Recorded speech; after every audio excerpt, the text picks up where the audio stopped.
நம்ம திமுக திட்டமா ஆதரிக்கிறோமா ஒண்ணும் புரியாது. ஆனா ஒரு கட்சி நாட்டை ஆண்டணுமா எல்லாத்தையும் விட்டுட்டு வர்ற. எதை விட்டு வர்ற? எதை விட்டு வர்ற? பொண்டாட்டிய, பிள்ளைய, நடுத்தர விட்டு வர்றோம். எல்லாத்தையும் விட்டு வர்ற. ஏய், அவரோட மகன் விஜயோட மகன் விஜய்க்கு வாக்கு செலுத்து வரா. நீ திரைப்படத்தில் பார்க்கிற விஜய் இல்லை. இவன் கேடுகட்ட சைக்கோ. நான் குருவி படம் வந்தப்ப முத காட்சி போய் திருத்திரமணில பார்த்துவிட்டு, பார்த்தது கூட இல்லை, பார்த்துட்டு நல்லா இருக்குன்னு ஊர்வலா சொன்னேன். ஆனா நிஜத்துல அந்த விஜய் இல்லை, இது வேற விஜய். கரூர்ல 41 பேர் செத்து போறாங்க. விஜய் திட்டமிட்டு கொண்டாரு நாங்க யாருமே சொல்லல. காலதாமதமா வர்றாரு. அந்த காலதாமதத்தின் விளைவாக அடிப்படையான ஏற்பாடு பண்ணாதால அங்க 41 பேர் இறந்து போயிட்டாங்க அப்படின்னு எங்களுக்கு கோபம். அதுல அந்த மரணம் தெரிந்தோ தெரியாமலோ என்னால் நடந்து விட்டது. நான் தார்மீக பொறுப்பேற்கிறேன், நான் வருந்துறேன் அப்படின்னு எந்த வார்த்தையும் சொல்லல. ஏன் என் மேல பழிய போடுறீங்க? யாரு? அவருக்கு சம்பந்தமே இல்லையா 41 பேர் மரணம். அன்பு மக்கள் சிந்திக்கணும். நாமக்கல்ல 8:30 மணிக்கு காலைல படப்பிடிப்புன்னா விஜய் எத்தனை மணிக்கு போவார்? 7:30 மணிக்கு போய் அலங்காரத்தோடு ஒப்பனை போட்டு கொண்டு உட்கார்ந்திருப்பார். 12 மணிக்கு கரூர்ல படப்பிடிப்பு. எத்தனை மணிக்கு போவார்? 11 மணிக்கே போய் அலங்காரம் செஞ்சுக்கிட்டு ஒப்பனை போட்டு உட்கார்ந்திருப்பார்.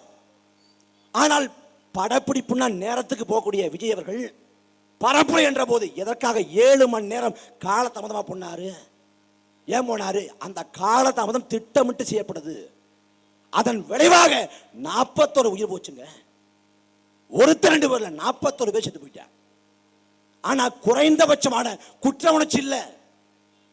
அண்ணன் சாட்டை துறையினர்கள் நான் களத்துக்கு போனோம். அங்கே இருந்த சடலங்களை பார்த்து நாங்கள் கண்ணீர் வடிச்சோம். அந்த காட்சியை மறக்க முடியுமா? ஒரு தந்தை தன் பிள்ளையை பறிகொடுத்து விட்டு அந்த பிள்ளைக்கு உடல்ல உயிரிழந்தவனே ஐயோ எல்லாம் போச்சு என்ன உடலை காட்டி கதற காட்சிய பார்த்தா யாராவது ஒருவன் சாப்பிட முடியுமா? நிம்மதியா தூங்க முடியுமா? நாங்கள் உயிர் போச்சுன்னு கேள்விப்பட்டவனே நாங்க கரூருக்கு ஓடணும். ஆனா கரூர்ல இருந்த விஜய் வீட்டுக்கு ஓடினார். யாரு மக்களுக்கான தலைவன்? யாரு? எந்த பிரச்சனைக்காக பேசியிருக்கிறவரு? எழுதி கொடுத்தா ஒப்பிப்பாரு. நான் தான் தமிழ்நாடு, தமிழ்நாடு தான் நான். இதை சொல்றதுக்கு உனக்கு என்ன திமிரு, என்ன எழுத்தான்? என் அன்பு மக்களே, நல்ல கண்ணுங்கிற மகத்தான தலைவன் நம்மோடு வாழ்ந்து இறந்து போனார். அந்த தலைவன் தன் வாழ்நாள் முழுமைக்கும் மக்களுக்காக உழைத்தார், மக்களுக்காக பாடுபட்டார். அடிமை இந்தியாவில் பிறந்தவர் 7 ஆண்டு காலம் சிறையிலே கடந்து வாழ்னார். சிறைனா இன்னைக்கு இருக்குமா? சிறை இல்லை. அன்னைக்கு சிறைக்குள்ள கழிப்பற வசதி கிடையாது. ஒரு சட்டி வச்சிருப்பான், அந்த சட்டில் தான் மலம் கழிக்கணும், சிறுநீர் கழிக்கணும். அது நாற்றம் எடுக்கும். அங்கே கொஞ்சம் சாப்பிடணும், அங்கே தூங்கணும். அன்னைக்கு சிறைக்குள்ள சும்மா இருக்க முடியாது. கல் உடைக்கணும், வேலை செய்யணும்.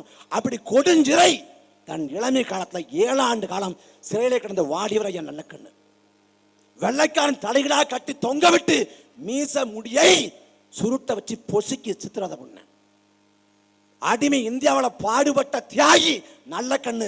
சுதந்திரம் பெற்ற நாட்டில், மக்களாட்சி நாட்டில் 3 முறை தேர்தலில் போட்டி போட்டார். 3 முறை நல்லக்கண்ணு. அந்த தேர்தலில் மக்கள் தோற்கடித்தார்கள். இந்த மக்களுக்காக நான் சிறைக்கு போன சித்திரவதைகளை எதிர்கொண்டேன். மக்கள் எனக்கு துரோகம் பண்ணிட்டாங்கன்னு புலம்பல. எனக்கு தேர்தல் பாதை ஒத்துறாது, நான் போராட்ட காலத்தில் நிற்கிறேன்ட்டு. அவரோட 80வது பிறந்தநாள் வருது. அன்பு மக்களே, 80வது பிறந்த நாள்ல கட்சி ஒட்டு மொத்தமா அந்த கட்சி 1 கோடி ரூபாய் பணத்தை திரட்டி கொடுக்குது. கொடுத்தவனா என் நல்லக்கண்ணு சொல்றாங்க, இந்த பணத்தை வச்சு நான் என்ன செய்ய போறேன்? மக்கள் சபைக்கு பயன்படுத்த திரும்ப கொடுத்த. கடைசி வரை டி நகர்ல ஒரு சாதாரண வீட்டில் இருந்தாரு. சாதாரண வீட்டில் 2-3 ஆண்டுக்கு முன்னாடி தகைசால் தமிழர்னா என் நல்லக்கண்ணுக்கு விடுது தர்றாங்க. 10 லட்சம் பணம். 10 லட்சம் பணத்தை வாங்கி தன்கிட்ட இருந்த 5000 ரூபாய் காசை போட்டு 10,05,000 ரூபாய் கொடுத்து முதலமைச்சர் நிவாரண நிதிக்கு நான் தர்றேன். பேரிடர் காலங்களில், வெள்ளம் வறட்சி போன்ற காலங்களில் இந்த பணம் மக்களுக்கு பயன்படட்டும் என்று தனக்கு கொடுத்த காசோடு 5000 ரூபாய் காசை போட்டு திரும்ப கொடுத்தார். அவர் இறந்து போனார். இறந்து போன பிறகு என்னை மெரினா கடற்கரை அடக்கம் பண்ணுங்கன்னு சொல்லலை, எனக்கு பெரிய நினைவாலயம் கட்டுங்கன்னு சொல்லலை, பெரிய சமாதி கட்டுங்கன்னு சொல்லலை. என் உடலை அடக்கம் பண்ண வேண்டாம், மருத்துவக் கல்லூரி மாணவர்கள் இருக்கிறாங்க, அவங்களுக்கு என் உடம்பை கொடுத்துட்றேன், மருத்துவ ஆராய்ச்சிக்கு என் உடம்பு பயன்படுத்தும்னு தன் வாழ்நாள் முழுமைக்கும் மக்களுக்காக உழைத்த மகத்தான தலைவன் நல்லக்கண்ணு. கற்பனை செய்ய முடியாது இப்படிப்பட்ட வாழ்க்கையான்னு. அந்த நல்லக்கண்ணு வாழ்ந்த நிலத்தில் தான் விஜய் போன்ற கயவர்களும் வாழ்ந்து கொண்டிருக்காங்க. கட்சியில எல்லா கட்சியும் தேர்தலில் போட்டி போடுது. தேர்தலில் போட்டி போடுறதுக்கு என்ன பண்றாங்க, விருப்ப மனு அப்படின்னு கொடுக்குறாங்க. விருப்ப மனுனா கட்சியில் யார் தேர்தலில் போட்டி போட விருப்பப்படுறாங்களோ அவங்க மனு வாங்கிட்டு போய் பூர்த்தி பண்ணி கொடுக்கணும். இதான் விருப்ப மனு. அந்த கட்சியில் விருப்ப மனு கொடுத்துருக்கான். 10,000 பேர் வாங்கியிருக்கான். 10,000 பேர் யாருன்னு பார்த்தா சரிவாதி பேர் கட்சிக்காரனே இல்லை. அப்புறம் ஏங்க வாங்கினீங்கன்னு கேட்டா, விருப்பப்படுறவன் வாங்குற மனு நாங்க, நான் ரொம்ப விஜய் மேல விருப்பப்படுறேன், வாங்கிட்டேன். மனுவை கொண்டாந்து எவனும் திரும்ப தரல, கொடுத்துட்டு எடுத்துட்டு போயிட்டான் வீட்டுக்கு. அதில் அந்த கட்சியோட ஒரு பொறுப்பாளர் சொல்றாரு, பொதுமக்கள் கூட வாங்கிட்டு போனாங்க, பொதுமக்கள் வாங்கி என்னடா பண்ண போறேன், என்ன பண்ண போறேன். கட்சியோட பொதுச்செயலாளர் சொல்றாரு, எங்க தளபதி நினைச்சாருன்னா 4 தொகுதியில போட்டி போடுவாரு, 4 தொகுதியில போட்டி போட்டு நக்கிட்டு போயிடும், 2 தான் போட்டி போட முடியும். இப்ப கடைசியா ஒரு 4 நாளைக்கு 5 நாளைக்கு முன்னாடி பார்த்தா நாங்க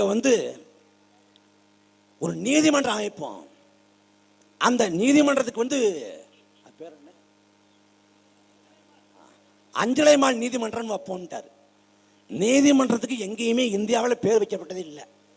அப்படி வாய்ப்பு இருந்தா கருணாநிதி ஊழல் ஒழிப்பு நீதிமன்றம் திமுக வச்சிருவேன்.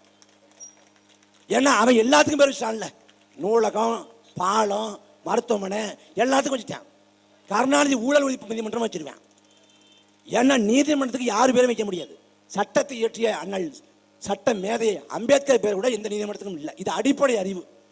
ஆனா அந்த கட்சி தலைவருக்கு நீதிமன்றத்துக்கு ஒருத்தர் பேர் வைக்க முடியாது கூட தெரியல. ஆனா நாட்டு ஆனந்தமா நாம் திருந்தணும், நாம் உணரணும். நாம திரும்ப நல்லா நடிக்கிறாரு, நல்லா ஆறாருன்னு வாக்கு செலுத்துனீங்க. இன்னைக்கு அதிகாரத்தின் நிழலத்தோடங்க ஒரு வார்டு கவுன்சிலர்களை தாவேக்க. ஆனா அந்த கட்சி இன்னைக்கு வீதிக்கு வர மாட்டேங்குது. வீதிக்கு வர்றதில்லை, போராட்டங்களில் பங்கேற்கிறது இல்லை, மக்களுக்காக பாடுபடுறதில்லை, எதுவும் பண்றதில்லை. அதிகாரத்துக்கு போனா எடப்பாடி பழனிசாமி புனிதராக்கி விட்டுருவான், ஸ்டாலின் தான் மகராசன் ஆக்கி விட்டுருவான். அவெல்லாம் பரவாயில்லடான்ட்டு. அதனால உணர்ந்து தெளியணும். ஒரு மாற்றத்துக்காக உங்கள் பிள்ளைகளுக்கு வாக்கை தாருங்கள். இந்த பிள்ளைகள் மற்ற கட்சிகள் போல இல்லை. அரசியல் சாக்கடை என்றால் சத்தியமாக அரசியல் சாக்கடை தான். அந்த சாக்கடையை சுத்தப்படுத்த வந்த துப்புரவு தொழிலாளர்கள் தான் சீமானும் அவன் பிள்ளைகளும். நாம் தமிழர் கட்சி தொடங்கப்பட்ட போது 19 வயசு, 34 வயசு நிற்கிறேன் நான். இந்த 15 ஆண்டுகள பயணம் காவிரி சிக்கல், முல்லை பெரியாறு, பாலாறு, கச்சத்தீவு, மீத்தேனி, கைட்டுக்குளம், 8 வழிச்சாலை, உயிர்மிழ்த்து கோபுரம், ஸ்டெர்லைட், அணுவுல, அணுக்களி மையம், எல்லா சிக்கலுமே களத்தில் இருக்கும். இதே வேதாரண்யம் கஜா புயலில் பாதிக்கப்பட்ட போது அண்ணன் சீமான் களத்துக்கு வந்தார். கஜா புயல், தானே புயல், ஒக்கி புயல், நிவர் புயல், சென்னை பெருவெள்ளம், மக்கள் பாதிக்கப்பட்டப்ப மக்களோடு களத்தில் மக்களுக்காக களத்தில் நின்று விட்டு நாங்கள் தேர்தல் களத்துக்கு வந்தோம். பெருத்த நம்பிக்கையோடு வந்தோம். 2016 1 விழுக்காடு வாக்கு தான், சொற்பமான வாக்கு. நாம் தமிழர் கட்சி முடிந்து போனது. சீமான் பேசிய கோட்பாடெல்லாம் காலாவதியாகி போனது. தமிழ் தேசியம் வெல்லாது வீழ்ந்து விட்டது என்று கருதினார்கள். 1 விழுக்காடு வாக்கை பெற்ற கட்சி 8.2 உயர்ந்தது. தோத்த கட்சி, வெற்றி பெறாத கட்சி வளர்ந்ததாக இந்திய பிரளயத்தில் வரலாறு இல்லை. ஆனால் வெற்றியை சுவைக்காத கட்சி மேலும் மேலும் உயர்ந்து கொண்டிருக்கிறது, வலு பெற்றுக் கொண்டிருக்கிறது. காரணம் என்ன? கொள்கை, கோட்பாடு. மக்களுக்காக சமரசம் இல்லாம உழைக்கிறோம். மக்கள் கொடுக்கிற அங்கீகாரம். மாநில கட்சியாக அங்கீகரிக்கப்பட்டிருக்கிற நாங்கள் இந்த மாநிலத்தில் அதிகாரத்தை பெறுவதற்கு உழைக்கிறோம். எல்லாம் சரி செய்யப்படணும்னா உங்கள் பிள்ளைகளுக்கு வாக்கை தாருங்கள். எங்களை பாருங்கள். எங்களுக்கு எந்த நோக்கமும் இல்லை. இந்த மண்ணும் மக்களும் பயன்பெற வேண்டும், நலம் பெற வேண்டும் தான். உங்கள் பிள்ளைக்கு வாக்களை தாருங்கள். விவசாயி என்பது சின்னமல்ல, எண்ணம். மண்தேனி ஞாலத்து வாழ்வோர்க்கெல்லாம் உண்டி கொடுத்தவன் உயிர் கெடுத்தவன் போலன்னு விவசாயி இலக்கியங்கள் கொண்டாடுகிறது. உணவை படைத்த விவசாயி உயிரை படைத்த இறைவனுக்கு ஒப்பானவன். அந்த விவசாயியை போற்றுவதற்கு, தொழுவதற்கு விவசாயி சின்னத்திலே உங்கள் வாக்கை தாருங்கள். தமிழ் தேசிய இனம் எப்போது அரசியல் மீளெழுச்சி கொள்ளும்? தேர்தல் நாளன்று அதிகாலை எழுந்து போய் நீங்கள் நாம் தமிழர் கட்சிக்கு வாக்கு செலுத்தி தேர்தல் வாக்கு முடிவுகள் வர்ற நாளன்னைக்கு நாம் தமிழர் கட்சி முன்னிலை என்று வருகிற அந்த தருணத்திலே விழுந்த இனம் மீண்டும் எழும். எந்த நூற்றாண்டில் யூதர்கள் கொன்றொழிக்கப்பட்டார்களோ, ஹிட்லரின் நாஜி படையால் கொன்றொழிக்கப்பட்டு உலகம் முழுக்க அகதிகளாக யூதர்கள் போனார்களோ, அந்த நூற்றாண்டிலே யூதர்கள் எழுந்து தனக்கான ஒரு நாட்டை கட்டி எழுப்பி விட்டார்கள். நாம் வீழ்ந்தோம், அழித்தொழிக்கப்பட்டோம், கண்முன்னே லட்சம் உறவுகளை சாகு கொடுத்தோம், காவிரி முல்லை பெரியாறு பாலார் என்று எல்லா உரிமைகளையும் காவு கொடுத்தோம். நாம் மீன் பிடிக்க போறோம், இதே வேதாரண்யம், இதே ராமநாதபுரம் மீன் பிடிக்க போறப்ப நடுக்கடலை வச்சு அடிக்கிறான், உதைக்கிறான், கொள்றான், கேட்க நாதி இல்லை. ஆந்திராவுக்கு கூலிக்கு மரவட்ட போறோம், கூலிக்கு மரவட்ட போறோம் அப்பாவி கூலி தொழிலாளர்களை செம்மரக்கட்டை கடத்த வந்த கடத்தக்காரர்கள் பழி சுமத்தி ஒரே நாளில் 20 பேரை கொள்றான், கேட்க நாதி இல்லை. இதே தூத்துக்குடியில் 13 பேர் கொன்றொழிக்கப்பட்டோம், கேட்க நாதியற்ற அடிமை இனமாக மாறி போனோம். வரலாறு தந்துக்கிற கடைசி வாய்ப்பு நாம் தமிழர் கட்சி. அதை உணர்ந்து உங்கள் பிள்ளைகளுக்கு வாக்கை தாருங்கள். 9 ஆண்டு காலம் பொற்கால ஆட்சியை கொடுத்தார் பெருந்தலைவர் காமராசர். அந்த காமராசரை பற்றி கவியரசு கண்ணதாசன் சொன்னாரு, காலத்தின் கடைசி கருணை காமராசன். காலம் ஒரு முறை கடைசியா கருணையிட்டு இருக்கிறது, அதை பிடித்துக் கொள்ளுங்கள், பற்றி கொள்ளுங்கள். அதே போல வரலாற்றின் கடைசி வாய்ப்பு நாம் தமிழர் கட்சி. 1000 ஆண்டுகளுக்கு மேலாக அதிகாரமற்று உலகம் முழுக்க அகதிகளாக கூலியாக தென்னாப்பிரிக்கா வைரச் சுரங்கங்களில், மலேசியா ரப்பர் தோட்டங்களில், இலங்கை தேயிலை தோட்டங்களில், மொரிஷியஸ் கரும்பு தோட்டங்களில் உலகம் முழுக்க அகதியாக கூலியாக இருக்கிற தமிழன் அதிகாரத்தை சுவைப்பதற்கு கடைசி வாய்ப்பு நாம் தமிழர் கட்சி. அதை உணர்ந்து உங்கள் பிள்ளைகளுக்கு வாக்கை தாருங்கள். நாங்கள் இந்த தொகுதியை முன்மாதிரி தொகுதியாக நாங்கள் உழைத்து மாற்றி காட்டுவோம். இந்த தொகுதியின் சிக்கல்களை முழுமையாக தீர்த்து வைப்போம். மக்கள் மன்றத்திலே உரத்து குரல் எழுப்புகிற நாங்கள் சட்டமன்றத்திலே பேசி இந்த தொகுதியின் சிக்கல்களை தீர்த்து வைப்போம். நம்பி உங்கள் பிள்ளைகளுக்கு வாக்களை தாருங்கள். நாங்கள் இறுதிவரை உறுதியாக இந்த மண்ணுக்கு மக்களுக்காக உழைத்து சாவோம். நன்றி, வணக்கம்.